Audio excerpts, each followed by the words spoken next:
Loving my community began as a child growing up in Bessemer, Alabama. My parents shared with the community. They had gardens. They went with the sick and shut in, fixed food for the sick and shut in. So I grew up seeing my parents, grandparents, loving the community, giving back to the community. And even as an adult, it instilled in me the love for people. So as an adult, even with my teaching, I shared with the nursing home. I taught my children how to share and how to love. We presented programs to the nursing home. We carried food. We made items for the nursing home.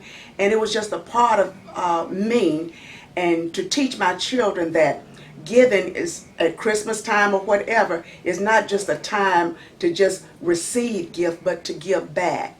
So also this came into my adult as a member of the church. I wanted to show Christ, the Christ in me. So in Vacation Bible School, I presented programs, even went to the nursing home or visit the sick and shut in, did cards and various things to let people know that I was thinking of them. As a member of First Baptist Church, with Vacation Bible School, I've tried to even teach the children of Vacation Bible School about giving, about sharing with the community. So we've done things from giving to the homeless, doing care bags for the homeless, presenting food to the food bank. And just this past year, summer Vacation Bible School, we gave school supplies to Robinson Elementary School.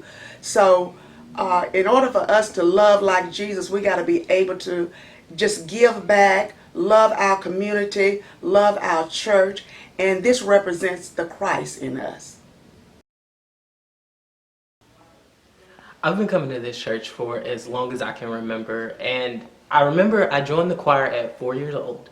And of course, joining the choir at that young of an age, you get to be around all of the other kids that were part of the church, part of the children's ministry at that point in time. We all grew up together, so I've known these people for all of my life. We're all in college now. Some of us have graduated college. Some of us are just going to college. But being a part of this church for so many years have allowed me to create so many lasting friendships, some friendships that I know will last the rest of my life.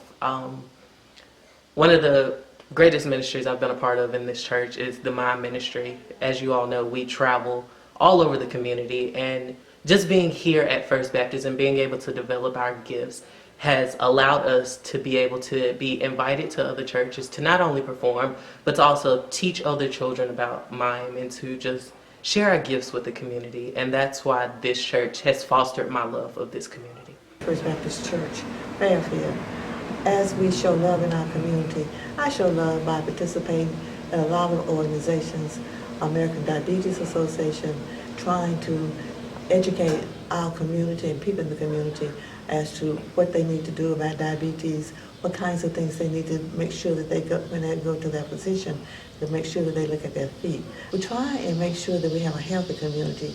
As you know, in our community, we are number one with our health problems as African Americans. So we want to be knowledgeable so we can be able to take care of ourselves. I try and take care of my neighbors. And when I say my neighbors, they expand many, many blocks, not in my right neighborhood, but people will call from everywhere. And when they call, I go to see whatever I can do for them. Sometimes it's just a good word, sometimes it's some health information they might need, or some resources they might need. There are a lot of available resources that are out there, but we are not aware of what they are. So I try and make sure that I can find out what resources are available so that we can make sure that our community know how they can assess them. We have plenty of things that we can do in our community. We have plenty of needs in our community. So what we want to do is make sure that we have a healthy community. So as a church, and as a church involved in the community, once we do some of these health fairs, we've been able to identify some health problems that some members of our congregation were not aware of. They were not always members of our congregation, but they were members who had come to the health fair. So this is one of the things that we want to do. We want to make sure that people can get those things that they need. And also we can tell them about, if they don't have insurance, where they can still get some free exams, especially if they have some problems. Young ladies who are, well, the ladies 50 and above, they can do free mammograms and pap smears. If they would just let some of us know, then we can be able to get them through the system. So then these are some things that we can do to make sure that we have a healthy community. And the health fair basically is an educational component, although we have other information. I think sometimes people get a lot of literature, but they fail to read it. So what we want to do is not only make sure that they read it, but at least if they hear it, then we know that they would be able to get some information that they need.